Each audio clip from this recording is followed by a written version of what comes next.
Welcome, and thank you for joining our SCORE Institute, Strengthening the Educator Labor Market, a look at Tennessee's data.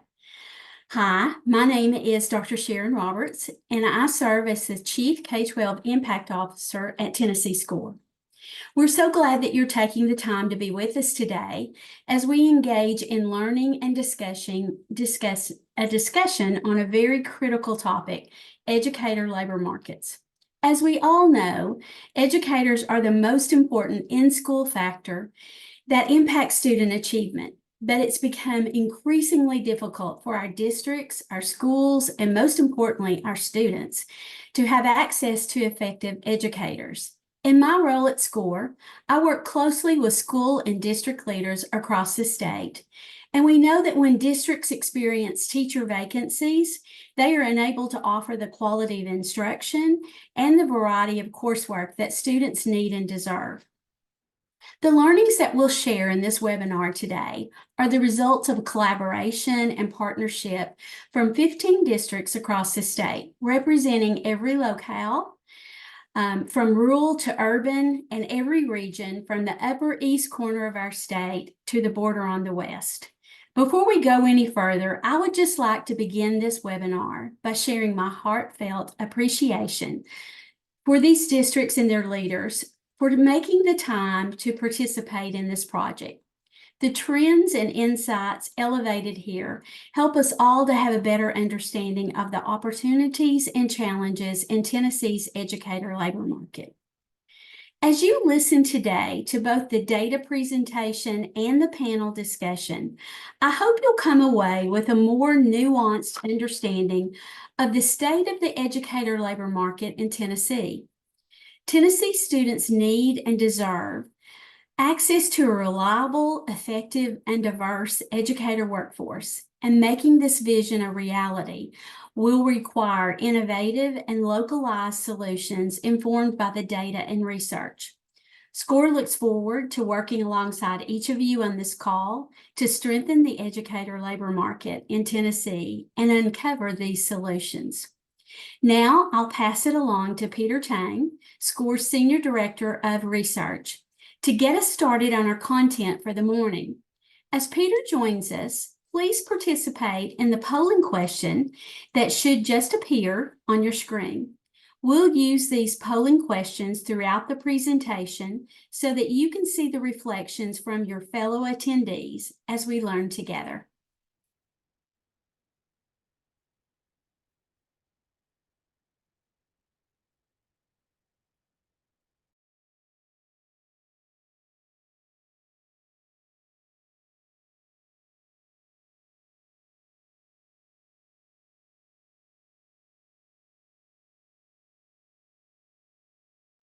All right.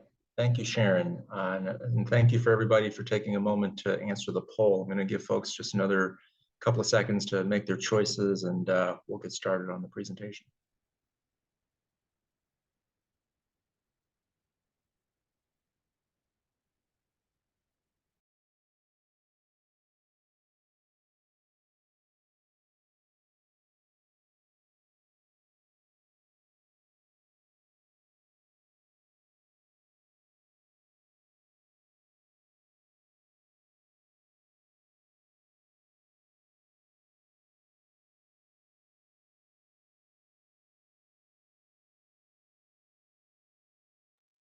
So I think in a lot of the choices that you see in front of the poll, they really reflect a lot of the conversations that our team has heard from the field in our interactions with educators all across the state. And, you know, in a lot of ways, it's my team that's telling me the results are kind of evenly split.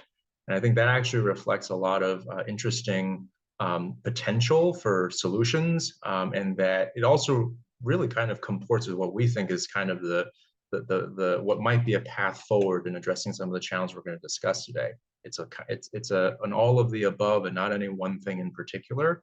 And there's a few places we might suggest as a place of focus. So as you'll see in the presentation to follow, our state's educator labor market issues are a bit more complex than simply a vacancy challenge, but that is where we'll start the conversation. So Our state has long had a history of making progress on the idea that access to effective teachers is essential for student achievement. Examples of that work include identifying and supporting more teachers to be effective through a multiple measure evaluation system, ongoing adoption of high quality instructional materials to ensure greater access to excellent teaching and learning, providing districts with a flexible student-centered funding formula, and then investing historic amounts in it, and then creating innovative educator pipeline models to create more affordable, flexible, and different paths into the educator workforce. However, there is growing evidence that students have unreliable access to an effective educator workforce. 2022 data from the Tennessee Department of Education showed that Tennessee had more than 1,000 teacher vacancies out of more than 60,000 teachers. This was both alarming, since 1/3 of those vacancies were in K-5, where we historically had an oversupply of licensed teachers, and nuanced, where there's 46 districts that reported no vacancies at all. If you further unpack some of that, there's even more nuances under that, but hopefully that gives a sense of both the places where it's troubling and also where it's nuanced. While there's been an increase in teaching permits as districts work to fill vacancies, many of these permits, both pre and post-pandemic, are not converting to licensure. And finally, in our conversations with district leaders, we're consistently hearing of staffing challenges disrupting effective daily instruction and other programs, and the use of salary raises, anything from 3 to 9 to north of 9% to address these challenges.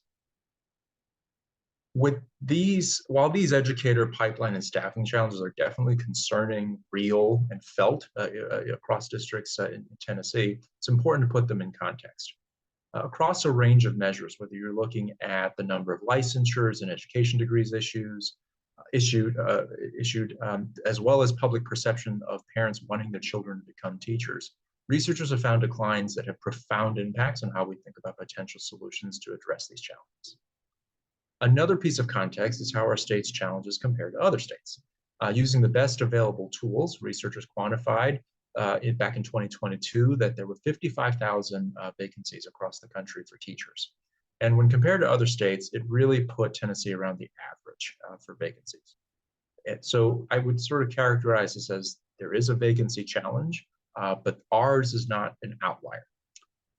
So with that context, I want to move us to a conversation that goes a little bit beyond teacher vacancy. And really the hope here is to look at some broader educator labor market insights that are at the core of our recently released white paper, Understanding the Educator Labor Market, a look at Tennessee's data.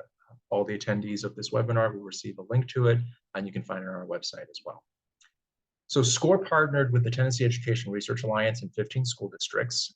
These districts represented just under 40% of all Tennessee students and staff, with a variation in student population sizes of the districts, the demographics, and the geographical types to understand these trends. The analysis was organized in a 4-part framework as shown on the screen. Won't read every single one, but at its highest levels, 1, attracting new talent. So really thinking about the folks who need to earn teaching licenses and have the endorsements in the subject areas that districts need. 2, leading for retention, so the talent we have stays every year to year. The 3rd is how to think about maximizing current talent so that we expand the impact of the talent we have. Then the 4th is to put the education industry in context, which is focused on understanding these labor market issues alongside broader workforce, economic, and other demographic trends. Inside these reports, we paired them with actionable recommendations for districts, all of which are listed in the appendix of the white paper if you're a district leader who's looking for what might you do to address some of these issues. So each of the 15 districts were provided individualized data and comparison data from within the participating districts.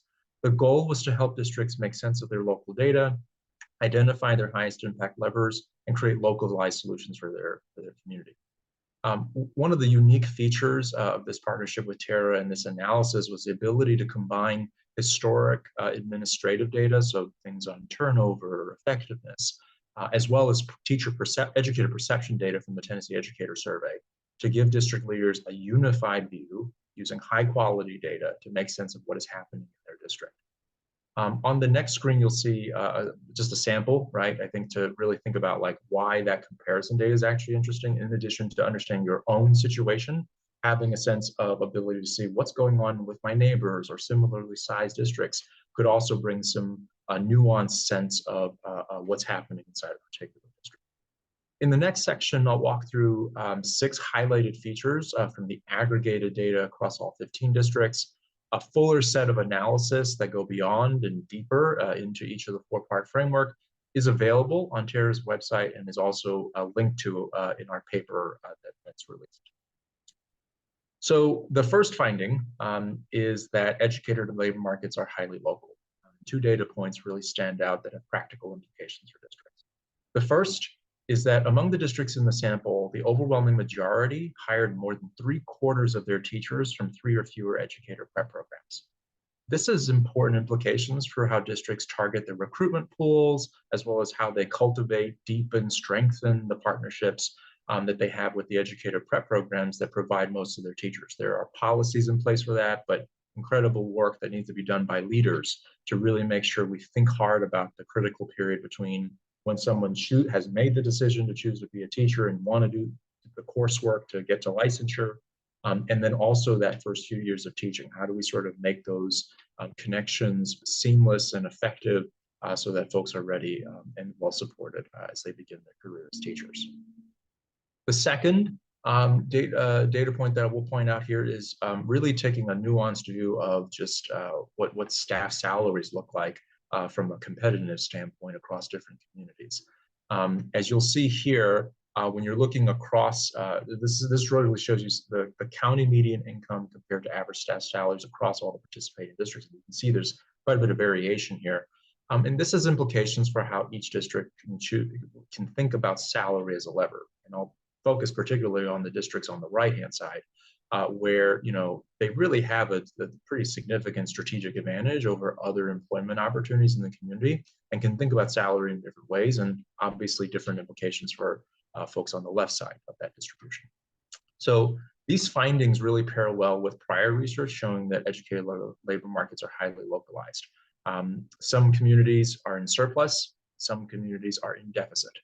And our state's educator labor market at the end of the day is the sum total of all the different varied local educator labor markets across the state, which have implications for what kinds of solutions we'll need to really address the staffing challenges that we're experiencing both today and before the pandemic.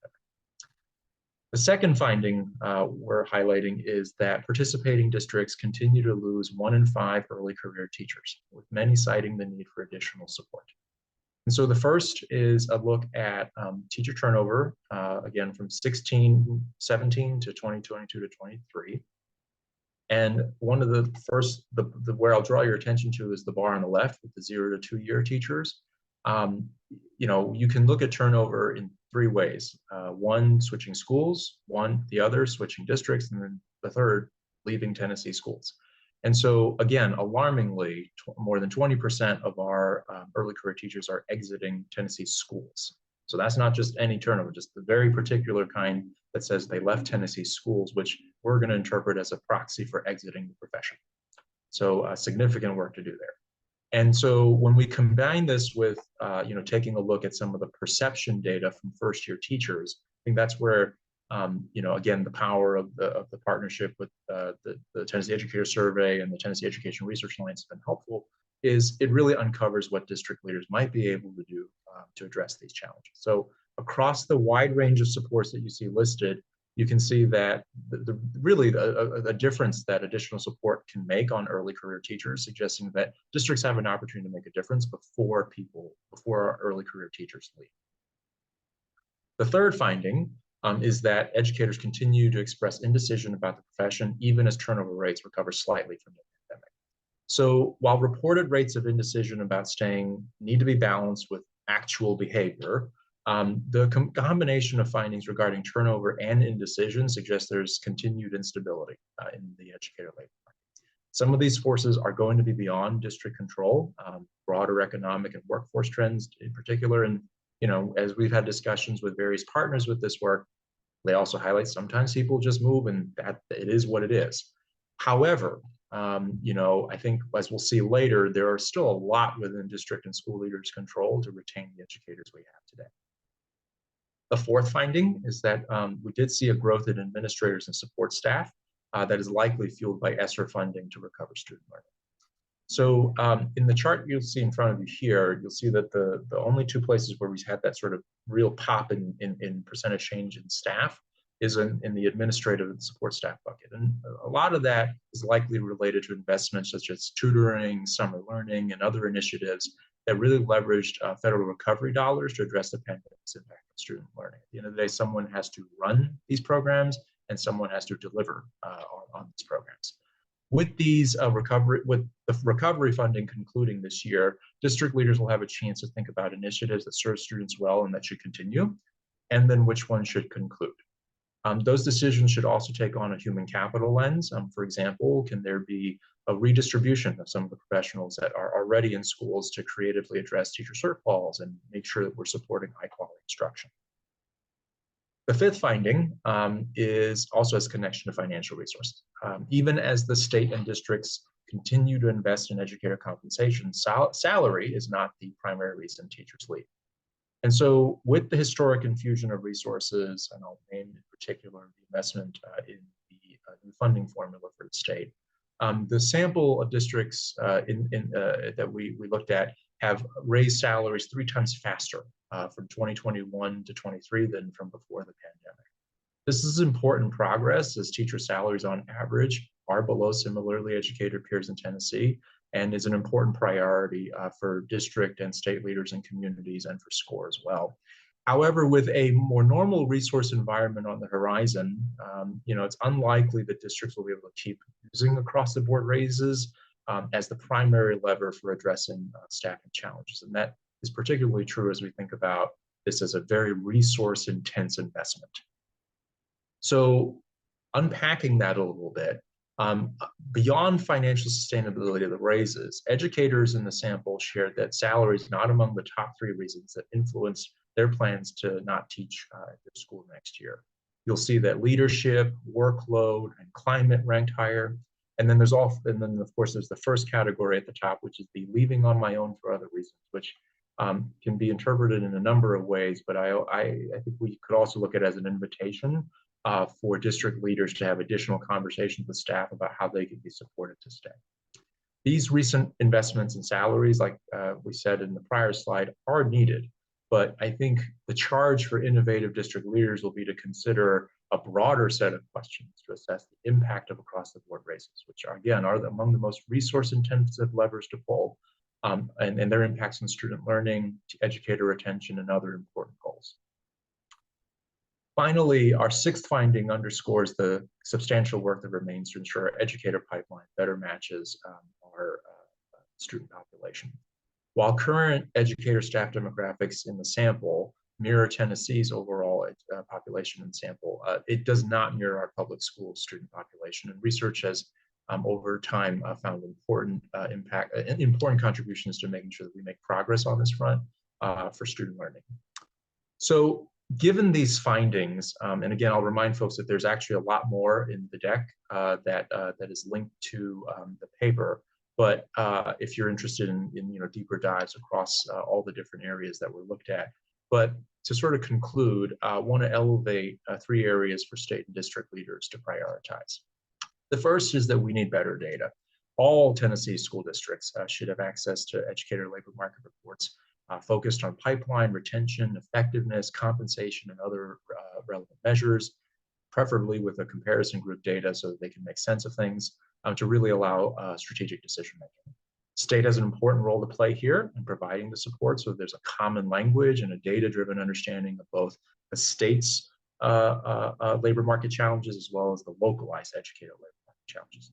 And this is going to be particularly true for our state's smaller and predominantly rural districts where central office capacity to run these analyses may be a bit more limited. We need to focus on supporting our novice teachers.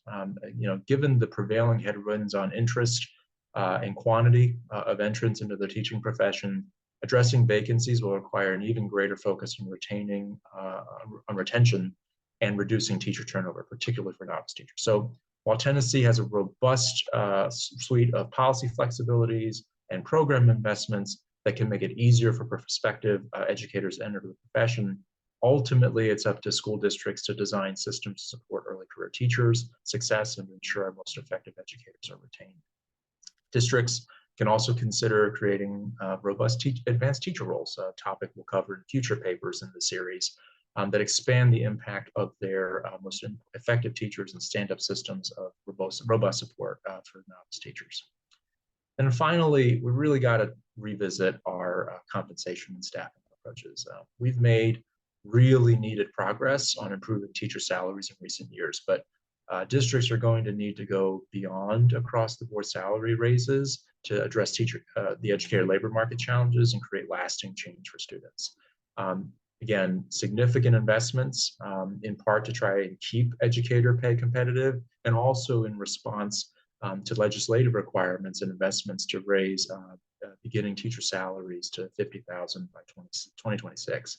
These are worthy efforts, drawing on substantial financial resources that became available in recent years, but across the board raises alone won't address the fundamental challenges of the teaching profession or make a substantial improvement in student achievement. From SCORE's ongoing conversation with district leaders, we also are aware of a growing recognition that districts are pursuing these raises around the same time as each other. And so it really blunts some of the potential competitive advantages that districts are seeking from a hiring and recruitment standpoint. There's also a considerable body of research outlining differentiated compensation and how it can increase student achievement and teacher retention. This is an area where school districts have many flexibilities to innovate, but really haven't invested substantial resources that could change the value proposition. So to be specific, the combination of responsibilities, professional growth, compensation and rewards, and mission of serving as an effective educator or going beyond what are sometimes sporadic recognitions of a range of extra duties. With a more normal resource environment expected in future years, salary investments will need to be stretched and more targeted to make a real difference for students and teachers. So before we move on to the panel, again, more of this is covered in the paper and in the associated decks. I want to take a moment to conclude this data conversation with a data question for our attendees. Which of the following data insights would help your district make better strategic human capital decisions? And so as Courtney and the panel joins us, please go ahead and take part in the poll. And we're curious to see what you'll say.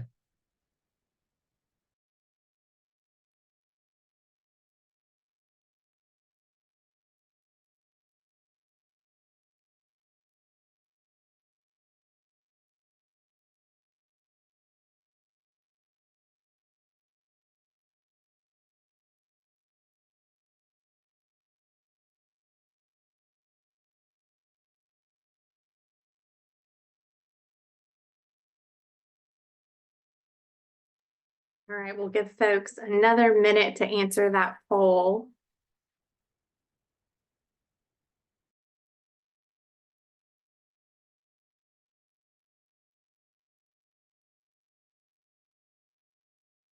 And I think while folks are finishing that, just want to reiterate the thanks to the 15 districts who partnered with us, as well as the Tennessee Education Research Alliance for leading this research. As a research and advocacy organization, data is really key to helping us understand nuance when we talk about these big intractable problems like our educator labor market.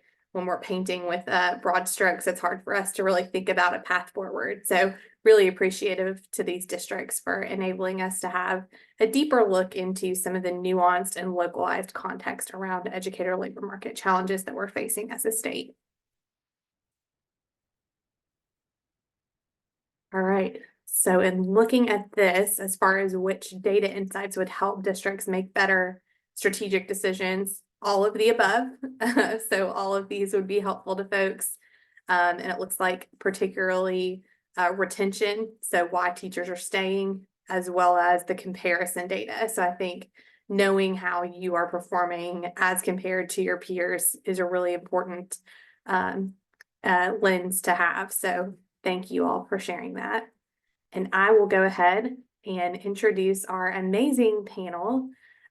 So First up, we have Dr. Trey Duke, who is the Director of Schools from Murfreesboro City School System, which is a Middle Tennessee district serving nearly 10,000 students. Prior to his current role, he served as a principal and a district leader on federal programs in response to intervention, as well as being recognized in 2008 as a Milken National Educator for Tennessee. We're also fortunate to have Dr. Zach Brown, the Chief Talent Officer at Hamilton County Schools, which is a district in Southeast Tennessee, serving over 44,000 students. Prior to his current role, he led talent operations and school improvement work, as well as serving as a principal and an educator in Hamilton County. We also have Brooke Amos, the Assistant Commissioner of Human Capital at the Tennessee Department of Education, who oversees the strategic planning, implementation, and evaluation of the state's human capital initiatives. Brooke is a Tennessee native, and she has worked on human capital issues in district and nonprofit settings across the country. So we're very glad to have her joining us here today. And last but certainly not least, Dr. Jason Grissom. He is the Patricia and Rhodes Hart Professor of Public Policy and Education at Vanderbilt University and serves as the Faculty Director of the Tennessee Education Research Alliance, who is our research partner for this project. His research cuts across a number of educator talent issues, such as principal effectiveness, human capital decision-making in schools, and educator turnover, among others. So he is a longtime partner of SCORE's, and we are always looking to his research to help us think about how we can kind of sharpen our next area of focus. So to kick off our panel, I'm going to go to Trey first. So Trey, as one of the districts who participated in this Educator Labor Market Report project, what data insights resonated most with you and your team? And what actions have you taken as a result of this data so far? Well, thanks, Courtney, and thank you to SCORE for allowing Murfreesboro City to be part of this research project. It was incredibly valuable data for us. And I think data that we knew kind of anecdotally, but to be able to actually put numbers behind it really changed the conversation for us. So there are three pieces of data that really stood out to us as we began to go through this, and several of those Peter actually alluded to earlier. One would be the fact that looking at our EPP programs. Of course, we're in Murfreesboro, home of MTSU, so go Blue Raiders. We're very excited about that. But we also knew that MTSU was the #1 provider of teaching candidates for us. What we didn't realize is to what extent they were. So we know that now we are getting roughly 70% of our teachers from MTSU. And so that is a huge number of our teaching candidates and percentage that's coming to us from our local university. So we've really begun to have conversations about how do we maximize that partnership.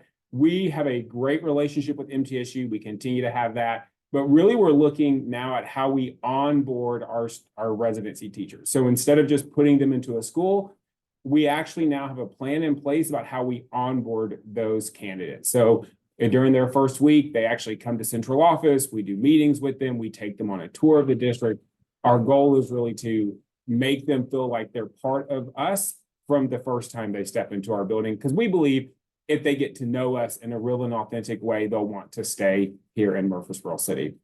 A second piece that really jumped out to us, also Peter shared, was around our teacher attrition and looking at the percentage of teachers who were moving districts versus moving schools within the district. And that was a piece of data we did not have a good grasp on until SCORE brought that to light for us.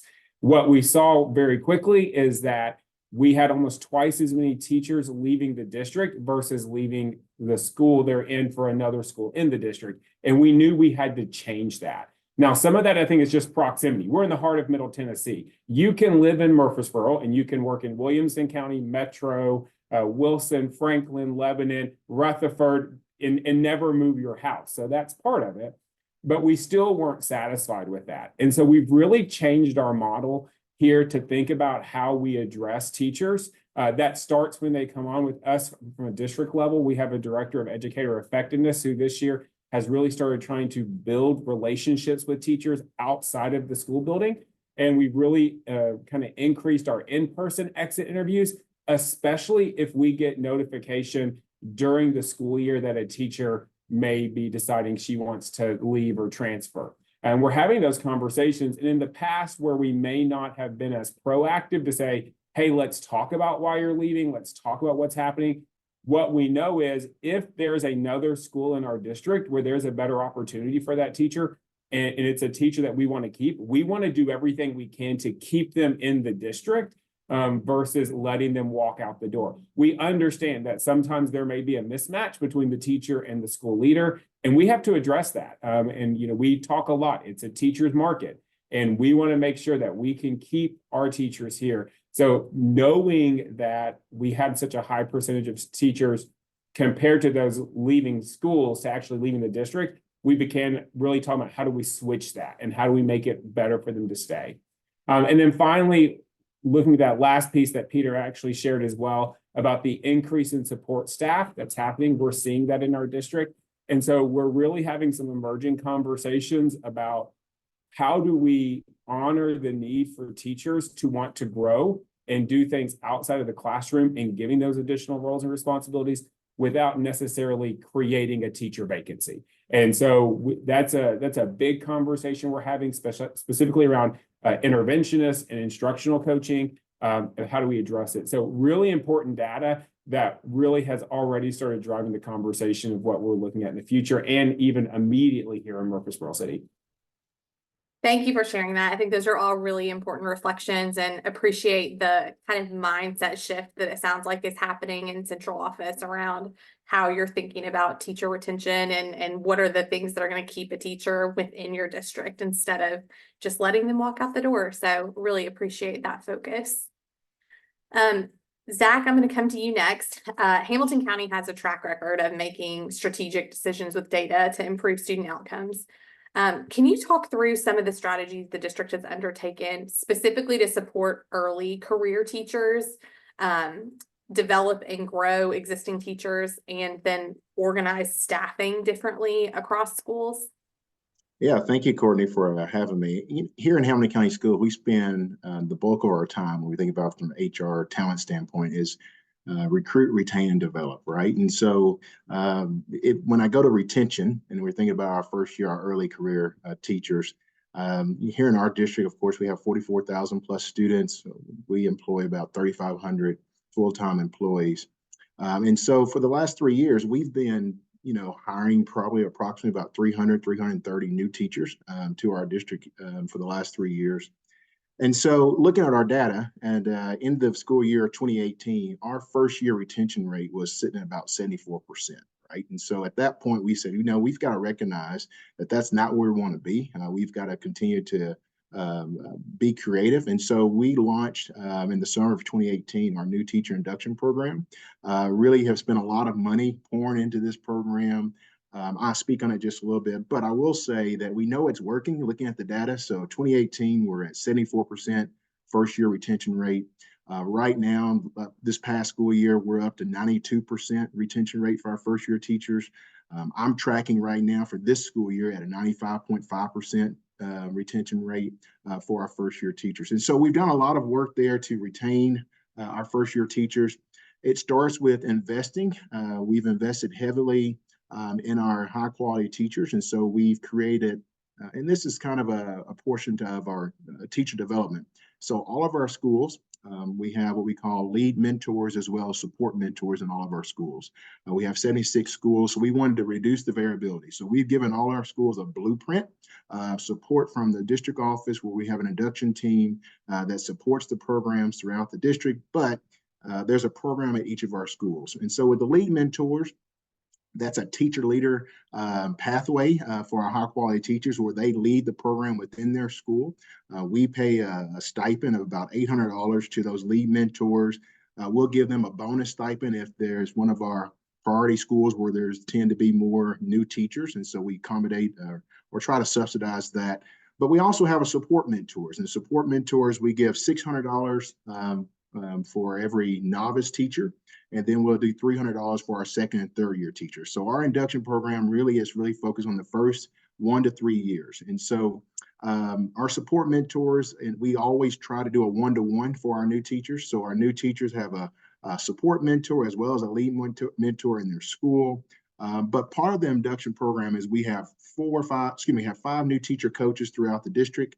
And these new teacher coaches is really specific to go work with teachers or new teachers on classroom management, classroom setup, and it's one of those, of course, all of our schools have instructional coaches, but the new teacher coach is not the instructional coach, right? We recognize that our new teachers have to understand that it's okay to, why do we set this classroom up this way? And it's sometimes just been that almost in some ways a social worker, the thought partner, just someone to kind of vent to. So the new teacher coach has been an asset to all of our schools.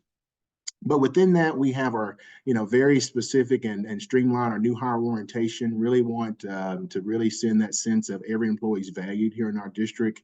But we also have a summer institute, what we call that New Teacher Academy. Our superintendent, our board has been gracious. Even though these teachers are yet to be on staff, we pay a small stipend for them to attend New Teacher Academy. It is optional for our new teachers, but we have about an 80% participation rate. So that's great to set teachers up for success in that 5-day academy. And we work with teaching and learning, so they're going to get some content, but they also are going to get some additional resources where how do you set up your classroom, how do you manage students, a classroom management plan, et cetera. Another pathway of investing into our teachers is what we called, we have a day where we call it classroom setup labs. And so we actually give our high quality teachers a small stipend to go to their schools with our new teachers, not only help them set up their classroom, but explain, hey, here's why I'm setting up the classroom this way. This is how it's going to help you. But again, given every opportunity for our high quality teachers to lead, to be leaders in the district, but also supporting our new teachers. We're fortunate enough to have to focus on the well-being of our teachers. Part of our new teacher induction program that rolls over to all of our teachers, where we have a program called Whole Teacher, Well Teacher. That's an opportunity. We work with a mindfulness consultant where we ask our teachers that they need to take care of themselves, right? They need a time out, a space where they can focus on self. We work with a mindfulness consultant to kind of walk them through different practices, et cetera. We firmly believe in that program. We actually give our teachers a small stipend to attend. They can opt in, and it's some of it's face-to-face, some of it's virtual. But again, just doing all we can to make sure that our new teachers feel welcome, knowledgeable, and again, it's going to be in it for the long haul. On top of the new teacher program, we launched in 2020, our 2021 was our LEAD program, and that is our leadership professional development, right? And so what we recognize is how do we keep our new teachers in the classroom, but how do we keep our new teachers, our experienced teachers from leaving the district?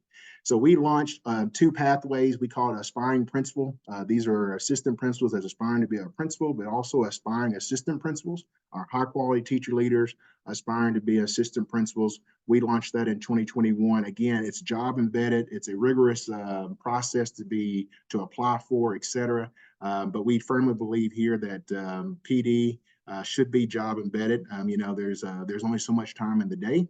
So that has allowed us to build our bench we're always recruiting outside talent, but when it comes to principals and assistant principals, we're going to invest in our own people. But definitely we're at a point now that we have a strong pipeline where the only people we have to hire outside the district are ones that they have, experience in the field and experience in that role. We've added to the leadership program. We've added our aspiring instructional coaches. Again, that is an ideal job embedded where we're coaching and teaching our teachers how to become instructional coaches, right? How do you move from teaching kids to working with adults? That becomes our pathway. So now all of our schools hire from this pipeline. And so we also added the 4th cohort would be aspiring teacher leaders. What we recognize is after about 3 years, teachers want to know what's next, right? And so this is an opportunity for our teacher leaders. They're not quite ready to be an instructional coach, but they know there's some leadership. They've got leadership aspirations. And so we're continuing to invest in them. We firmly believe if we invest in our people, they're going to continue to do great things for our kids. The next I want to mention is the opportunity culture. When we think about aspiring instructional coaches, these are instructional coaches that's working with the content. We launched in 21-22. We've been working with public impact. And so we are working with opportunity culture. So we have what we call MCLs. These are multi-classroom leaders. Again, these are high quality teachers where they are teaching 50% of the time and they're coaching 50% of the time. So I give an example. Let's say it's a third grade team. There's an MCL for the third grade team where they're coaching 2 or 3 teachers in their department.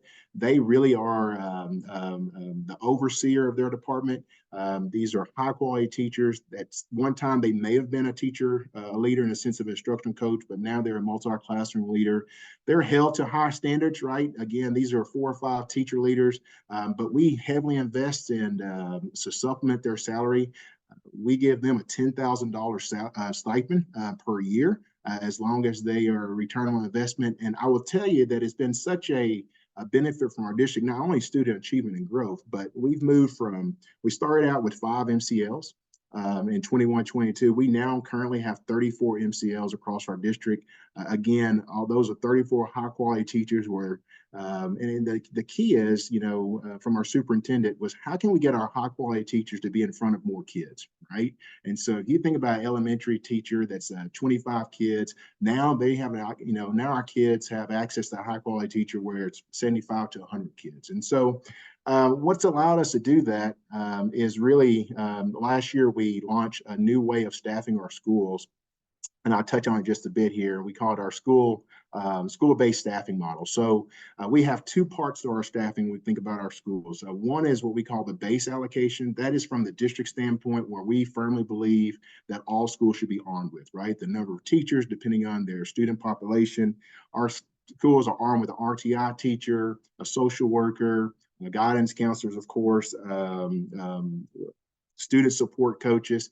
Whatever we firmly believe that is a given to all the schools. But then our principals, we want to give them autonomy. What we've recognized the last couple of years is that schools need different things. So we call it the supplemental funds. So we've invested over $38 million in just supplemental funds. And so principals and their teams, they can decide whether or not they need an ISS classroom, or they need an interventionist, or they need, since they have the base allocation for the number of teachers they need in their building, they can decide whether or not they would like to have an MCL. So they can use their supplemental dollars to fund the MCLs in their building at a rate of $10,000, or they get to invest in an additional teacher to lower classroom size, or they say, you know what, I don't want to invest in an additional teacher.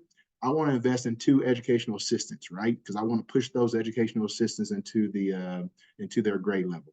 And so those 4 big buckets of work has really allowed us, one, to retain our teachers, our great teachers, but also to invest and grow our leadership pipeline.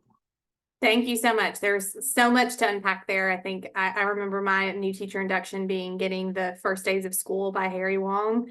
So I love that you all are thinking about the teacher induction process as being a 3-year process. I think we're fortunate right now. We're working with a handful of EPPs on really strengthening the relationships with districts. And one of the things we've come to realize is we should really think about teacher preparation as like a 7-year process, the 4 years you're in your program, and then the first 3 years when you're teaching. So I love how you all are purposefully thinking about that, and then thinking about all of those different pathways for advancement and support along the way. So thank you for sharing all of that. Brooke, I'm going to turn to you next. We just heard some really extensive examples of districts leading the way on kind of tackling these educator labor market challenges in a variety of different ways, both from the pipeline, early career, and then the retaining, supporting effective educators. How is the state thinking about the current educator labor market challenges? And can you share some of the ways the state is working to support districts to ensure that students have access to a reliable, effective, and diverse educator workforce? Absolutely. And thank you for having me here today. I just loved hearing from Dr. Duke and Dr. Brown about really the way that thinking about this work in a way that's local and immediate and really hitting at so many areas of the human capital continuum, from utilizing the TERA model for staffing and thinking about how we're supporting new teachers and how we're having those stay conversations and really utilizing those exit interviews. It's really amazing to hear about. So thinking about sort of that step up and thinking about the work at the state level, one of the things I wanted to think about is sharing some of the significant investments that the state has made. We're so grateful to the governor and the General Assembly for really a multi-year focus on investments into human capital. I tried to do the math to add them all up, and it got a little late last night, so I don't have the exact figure, but we've seen the huge investments that I think are really kind of front headlines on the news. The investment in the increase of teacher-based pay to $50,000 by 2026, which is a 42% increase over the state's base pay from the governor's first year in office. And then there are also, I think, some that are a little lesser known that we've launched for the first time this year. So $1.5 million occupational teacher scholarship program, which is in its second semester of implementation, which allows individuals going for occupational scholarship, occupational educator certification to receive the full balance of their educator prep minus last dollar aid. So really seeing a lot of educators take advantage of that. Our sister agency THEC has their Tennessee Future Teacher Scholarship Program that they're utilizing as well. And then also significant investment in the work that is led by our Grow Your Own Center. And I think we have some colleagues on the call today from that center who are leading that work, where we're seeing $5 million in recurring funds after an initial $20 million investment, which is started off their work from Clarksville Montgomery and their work with Austin Peay State University, where we have the most registered teacher apprentices in the nation. So really seeing like a pretty significant investment in the work of human capital. So really seeing that we can have that strong workforce. And I think, so starting with that idea of like focusing on pipelines and pathways, knowing that, the work that folks in LEAs are doing on the ground to recruit and develop and retain educators is so essential. And part of what we can do is help ensure that there are talented educators coming into the pool. Having affordable options has been one of the significant investments that we've seen. We also have expansion, though, of EPPs happening in LEAs. Hamilton County was just approved to become an EPP partner. So we're also seeing innovative work happening within our LEAs. And also been expanding our new teaching as a profession, our TAP state certified pre-apprenticeship pilot, which is letting our high school students get teaching experience in their local communities. We currently have a little bit more than 5,200 students enrolled in those TAP apprenticeship programs, and had an additional 7 districts selected to approve that pilot. So this idea that, if we sometimes have not always done the best job of seeing our own profession as one that individuals should go into. And so really kind of changing that narrative to ensure that individual students know that teaching is a great profession to grow in. And I love that, districts are helping have those leadership pipelines for teachers as well, so they can see like, hey, what does that look like, whether staying in the classroom or what leadership looks like for those individuals. And we have different pipelines as well for aspiring assistant principals. So we have that on the local level and then also on the state level as well. A lot of these pipelines are new. We get a lot of questions about, well, what's working? And so, that's a piece that we're looking into as we've been going through this work. And so just note that is definitely a question that we have and we're looking into, but certainly I think from a volume perspective, as Peter mentioned at the top of the call, I think one of the ways that we've been able to mitigate sort of the high level of vacancies that some of our neighboring states have seen, we have a 1.5% vacancy rate here in Tennessee, is because of the real infusion of pipeline dollars that the state has spent. In addition to pipelines, we really focused on easing barriers to entry.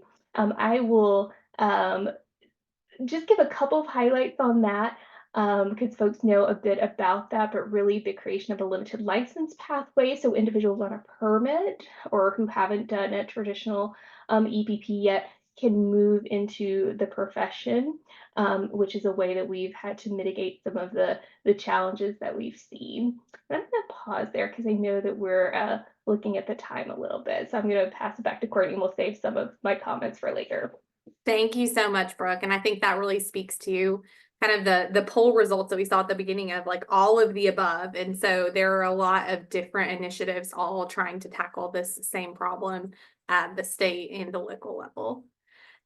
Jason, I'm going to come to you next as both a research partner providing the 15 districts with these reports and a national expert on educator labor market and then more specifically school leadership.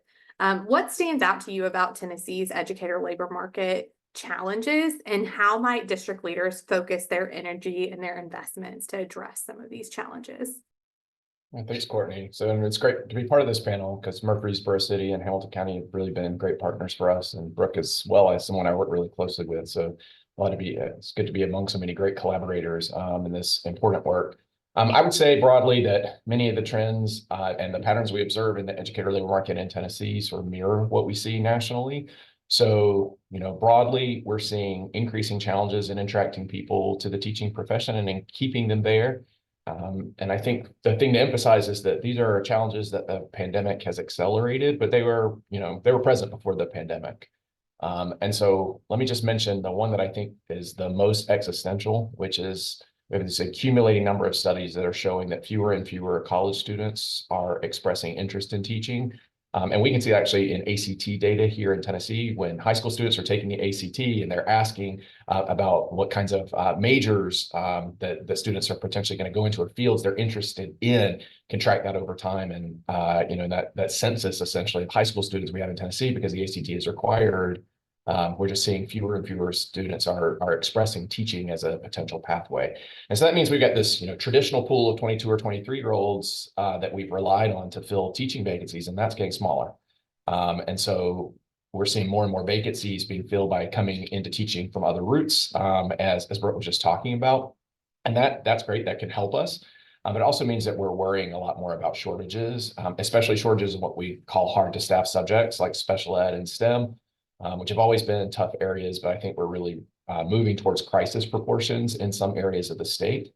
And I say some areas of the state because one of the most fundamental characteristics of the teacher labor market that we observe in Tennessee, but observe essentially everywhere, is that educator labor markets are very local. And Peter emphasized this in the presentation earlier, that districts really tend to draw from a highly local labor pool of people who either grew up there or attend college nearby.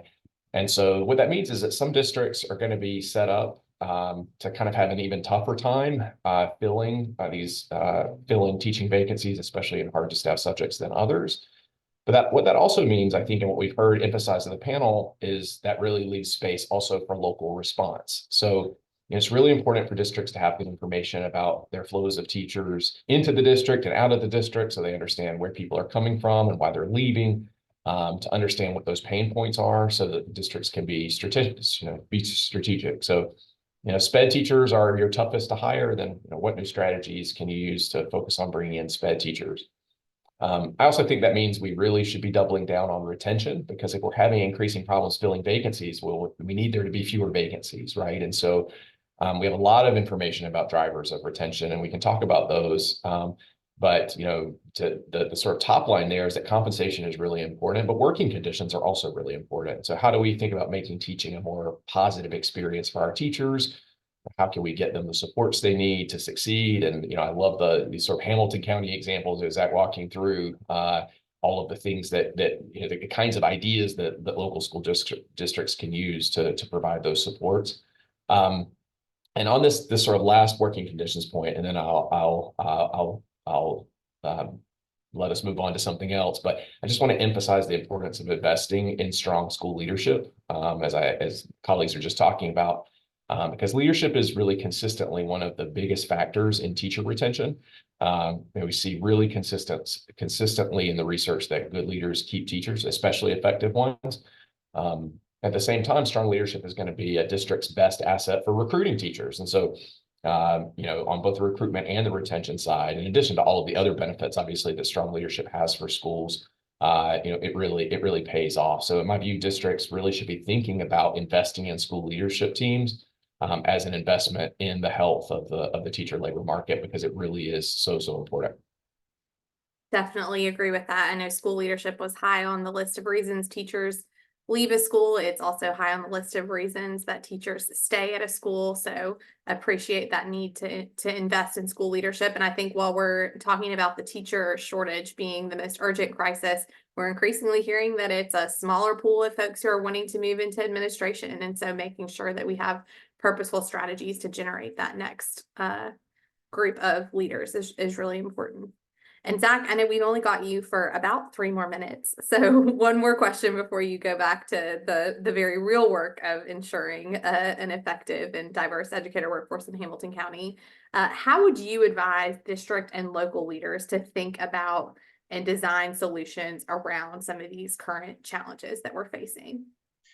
Yeah, again, I apologize. I have to jump off here shortly. But Brooke mentioned one of the things I want to highlight is in just this moment. But earlier I talked about, supporting our teachers and new teachers, but also this whole idea about retention. And so going back to our MCLs and multi-classroom leaders, that works in what we call an opportunity culture setup, where it's actually where you have a teacher leader that's an MCL, but you also have assistants that's helping the teacher teach the class, but also been trained as teachers. So we've heavily invested in Grow Your Own.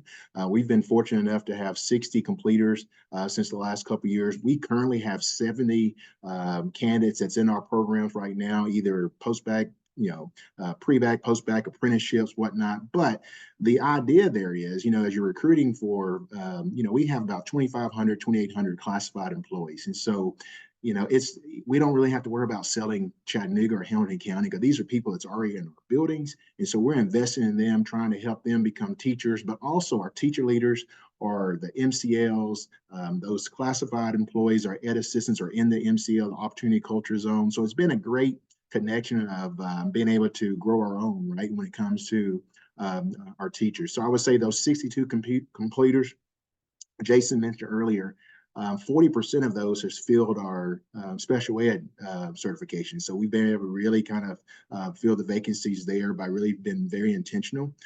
With our Grow Your Own, we have over 10 plus partners. I think that's the key. We call it multiple pathways of teaching, right? We've got to continue to focus on the traditional pathway, but you also have the job embedded. And then you also have that other third we call is the Grow Your Own partnership.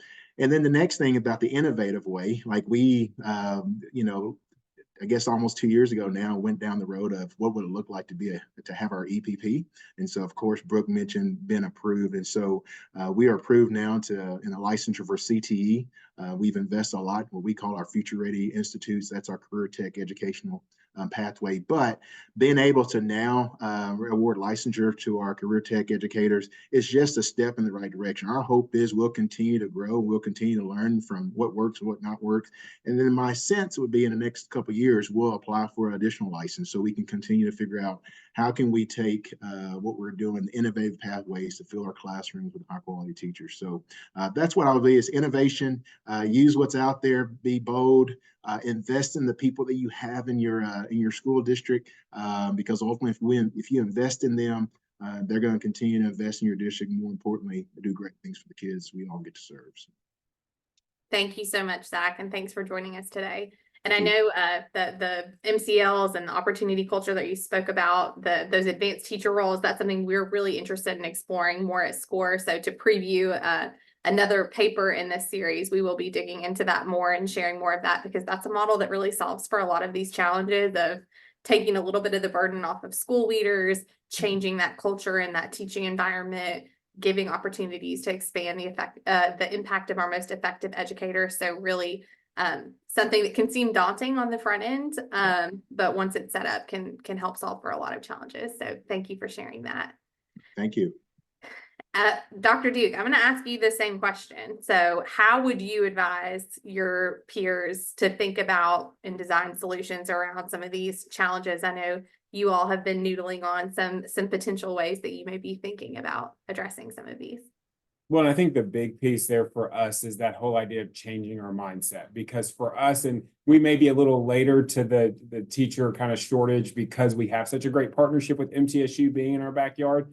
But I always say now, if we're dealing with this, I can only know what our partners across the state are doing when we have a university in our backyard. So really changing our mindset about taking that relational piece to it. Again, What we want to understand is maybe in the past, if a teacher hasn't been a good fit in a building or wanted to leave, we would let them walk out the door. And that's not the case anymore. And so we want to make sure that our HR team is just as much FMLA and workers' comp and onboarding, as much as they have a really strong presence in our schools with our teachers in their first 3 years, building those relationships so that if something happens and if there's a situation, our teachers have someone outside of the building to say, hey, this is what's going on, and it really becomes that relationship where we can work with them and say, okay, we understand that we're an organization of people, and sometimes, it's not a good fit for your team, or it's not a good fit in that clientele or that demographic of student. So let us help you find a better place. And we have found a lot of success with really pouring into that relationship with those first 3 years from our HR team and really our instruction team as a whole, as we think about that. And then I'll pivot to something Jason said. We have flipped the word. So we always talk about recruit and retain. Here in Murfreesboro City, we say retain and then recruit. So that's kind of our mantra: retain, then recruit. And so we're always looking through that lens of, are we giving teachers active voice? We believe that if someone's impacted by a decision, they should have a voice in making that decision. And so do our teachers have opportunities for feedback with me, with district leadership, with their principals, so they feel heard, so they feel valued, increasing those relationships. And again, that facilitates us having conversations about where is the best place for you in our district and on our team. Thank you for that. Brooke, looking from a state level, so you get to see a lot of different innovative things happening across the state. I'd love to hear what you would advise district and local leaders to be thinking about. Oh, definitely. And you've heard from the folks who are doing the work, Dr. Brown and Dr. Duke. So I look to them as our experts. One thing I will say is that, putting retention first is critical, and also just thinking about the cost. There is a huge cost that comes with replacing a teacher, especially one who is effective in buildings. I think the last projection I saw was about $8,800. So just to note that there is a significant cost to building learning wise, but also just a financial cost. So something to think about there. From the state level, I mean, we see our role as really fertilizing the ecosystem to allow our districts to do that work of working with their schools and finding the best talent. And so part of what we do is helping to ensure that if there are barriers, that we are helping to remove those. Policy, of course, can be a blunt instrument. So part of the work is ensuring that, we are not causing damage along the way. And then I think just acknowledging that we have been in a very funding rich environment with stimulus dollars, and that is coming to an end. And so ensuring that, districts are utilizing the levers and flexibilities that exist already within our system, using differentiated pay structures, utilizing pathways to become an EPP if that is something that they would like, utilizing mentoring. I worked at a very large LEA for a very long time. We had 700 to 1,100 vacancies a year, so I know what it's like to be the one receiving that phone call from a school leader saying, I need a Spanish teacher, I need a math teacher, and that's very real. And so thinking through all of those pieces, and unfortunately, there's not one golden ticket. I wish there were, that we could just say, you know what, we need to do X, and that will solve the problem. And so I think this idea of looking to the data, looking to what are the different pieces that specific schools even need, and LEAs at that sort of more micro level, it's what's going to be the push. And then braiding those pieces together will help with this. And we've heard a lot of great examples today from folks about how to make that happen. Definitely. And I appreciate you highlighting that kind of policy environment. I think as we've dug into this environment, into this issue, we found that Tennessee has a really advantageous policy environment to do some of these innovations. We have really great policies around differentiated compensation and some of those other approaches that give districts flexibility. We have this new funding model. So there are a lot of opportunities to innovate. And we're fortunate to be in a state that has those. But to your point, it is going to take a lot of different things addressing this. And Jason, I'll let you have the final word. What advice would you have, knowing that you've looked at this issue in Tennessee for so many years, but also nationally? What advice would you give to district leaders? Yeah, I mean, I'm not sure I'm going to say anything that that is so much different from what's been said before. Well, maybe we'll say one thing. You know, I really think that this point that Brooke just made about how there's no golden ticket is important to think. I mean, this is a really multifaceted problem, and it's going to take work at the state level and work at the individual districts at the school level. But just because it's hard doesn't mean you can't do it. And this is why I think it's really important for us to think really local about data and evidence, for school districts to understand what their really understand at a deep level what their recruitment challenges are, to really understand at a deep level what their retention challenges are, so that they can try to think strategically and think about where resources can be allocated, where resources, think really expansively about what resources means. Our best resources we have in education are our people. So how do you think about, how you put people's, creativity and their new ways of thinking about these challenges together with the evidence to think about how to solve them. So the other, I guess, two things I would emphasize is going back to this point about improving teacher working conditions. We've talked about the importance of working conditions for early career teachers, which I think is really, really key for districts to be thinking about. For thinking about working conditions for teachers in those hardest to staff subjects. Like what are the, I was talking about special ed earlier, right? But to think about special ed as another example, what are the specific challenges facing special ed teachers in your district? Why is it that special ed is so hard of an area for us to recruit and retain in? And what can we target? What kinds of supports can we target specifically to that population? Or maybe in a different district, it's a different population that is sort of the biggest pain point. So really understanding where those challenges are, gives you the insight of where you really need to focus. And also in your schools where turnover is your biggest challenge, to diagnose where a recruitment challenge or a turnover challenge is, which buildings and why, is really, really key. And then the last thing I'll say, which is maybe the part that is a little bit new, is to think about teacher diversity and to think about it from the lens of how increasing diversity could help address staffing challenges. So, in many districts across the state, much lower hiring rates for teachers of color, for male teachers, right? And we also, those populations tend to have higher turnover. And that really suggests that we're getting it wrong systematically with these pools of teachers. And we know that representation matters, and that's helped motivate and increase focus on teacher diversity in a lot of districts, which has been a real positive. The thing I want to highlight is also thinking about how we can grow this pool of teachers, keep this pool of teachers, can have broader impacts on our labor market challenges as well, right? You can think of this as like an untapped source or an insufficiently tapped source of potential teachers for helping us think about how we can remove some of those barriers that are existing, so that we can rely on this pool of folks to help us solve some of these challenges more generally. And I think lots of districts are moving in that direction. I think that is also a place we need to accelerate.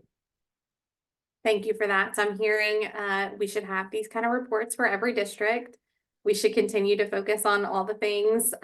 We should really work with an eye toward diversifying our educator workforce for all of the reasons we know that that's important. So lots of work ahead, but also lots of opportunities. So I want to thank all of our panelists for joining us today and for sharing so candidly their thoughts on this issue. We look forward to continuing to work with you all as we try to unpack and uncover some of the educator labor market challenges that we are facing as a state.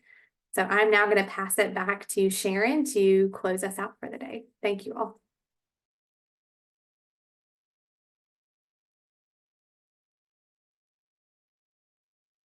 So thank you, Courtney, and a really big special thank you to our panelists today. I don't know about you, but I was starting to take some notes and thinking about my reflections, and I just have so many reflections because I think it was such a good discussion and so many thoughts, but a little personal privilege. What I heard loud and clear is relationships really matter. I loved what Trey said about it's a teacher's market, it's an educator's market. That's a great thing. And the other word that came to mind for me there was respect. Respect for our educators that do the hard work every day. And then over and over again, I heard retention. And I liked what Trey said about retention before recruitment, how important that is today. I never thought in my career, and I've been around a long time, that we'd be worried about elementary teachers and having enough of those. And that's just one area that I'm really surprised by about where we are right now, but it's a mindset shift.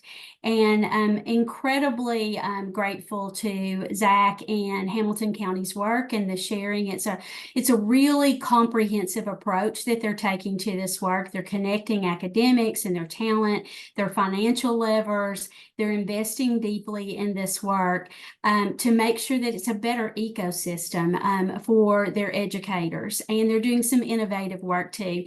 You know, as Courtney said that she got her Harry Wong book. I can remember the day of when I myself was in that role, but also when I was a principal and just said, here's your keys and here's your schedule, and hoped they did well and hoped that they had a support system. We can't do that anymore. And then a special thank you to Brooke for our partnership at the state, the incredible investment that we've had through the past few years with a financial deep environment that we had, but now really looking at how do we remove barriers and how are we more innovative and reacting to the environment that we're in. And so we're grateful to our partners there. And Jason, thank you so much for your partnership and your advisement that you provided today, and the reminder that this is a localized issue. And retention, working conditions, diversity, all those things are so important. And I would say leadership too, and I know you'd say that also. So I thank our panel again. Also want to thank you all for being with us today. Really a key term that comes to mind to me now, we're in an environment of strategic staffing. And as we close today, SCORE's really excited to share that this is just the beginning of many conversations on this critical topic. Over the next several months, we will be releasing a series of memos exploring opportunities and challenges for the Tennessee educator labor market. So keep an eye on your inbox and social media for more information about these releases. Courtney kind of previewed one for you already. Also, all of our attendees will receive an email following this webinar that includes a recording of our time together and a copy of the Strengthening the Educator Labor Market, a Look at Tennessee's Data memo. We hope you'll share these materials with your colleagues and others in your network that are thinking about this issue. It's going to take all of us working together on this. Again, thank you so much for your time this morning, and don't hesitate to reach out to our team at SCORE with any questions that you have. It will require all of us working together to create and sustain a reliable, effective, and diverse educator workforce. And we look forward to working alongside you as we make this a reality for Tennessee students. Thank you again for being here. We're adjourned.